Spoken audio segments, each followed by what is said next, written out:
Minista wa RUUJI aliswahome na NTAIRA murandi jo RUUJI jo Kûthiria watch and sewerage ni jurikite na jukago na boka THARAKA ntere wa kiarenderia agukinyete guntu guko kienda gutegera murandi jo wahome ugite kinyani bagwaka dam tere cha MAARA kienda kuthiria thina ya RUUJI ntere.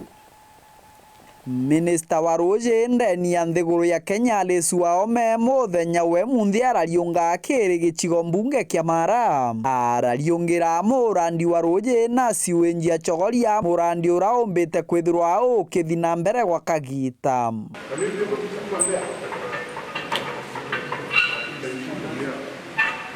to cover this town Chogoria, to cover various institutions.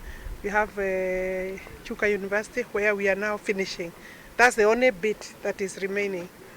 We have Chogoria PCA, we have the Chogoria Secondary School, and of course the residents of the town and the area. Waome ugite murandi uyu amona kwithirwa no muriku guntu kura kwingi gwikuo tigeria meberethia murandi uyu etagwatithanitwe. So I want to applaud the work. It has been done, I would say, from the contract period within 24 months. This is one of the jobs you could say has been done very neatly. The intake, the treatment works where we are, and one main pipeline. And then we have had to add another extra pipeline. Kiongera ugite kaba kwenja ndamu kenda kuongera RUUJI rwa muro wa MAARA kenda romba kwithirwa rukinda mabwega nontu murandi uyu no gutumira RUUJI rwingi. We have just come from Marsabit. We have a similar project. Of course, we will now add a dam in this particular project because the river MAARA, it's on river MAARA, is very useful to the entire region and where it passes. We don't want to consume water here at the upstream and then we leave the downstream without water. So we will, people do not sometimes understand that the creation of a dam is important because water will continuously flow and it doesn't flow to your house. It flows until it is tapped through a dam or through an intake. It flows to the ocean.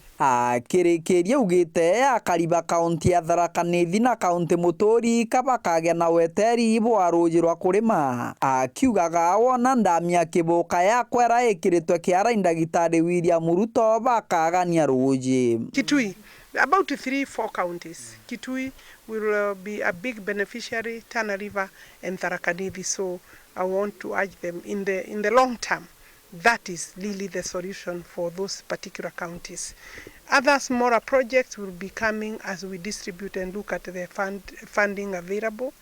Partners are interested in those regions that are affected by the drought as part of the resilience programs. So I want to ask them to be a bit patient. Kiripotera Wero TV kuma gicigo mbunge kia MAARA mbitagwa Mateni Mogambi.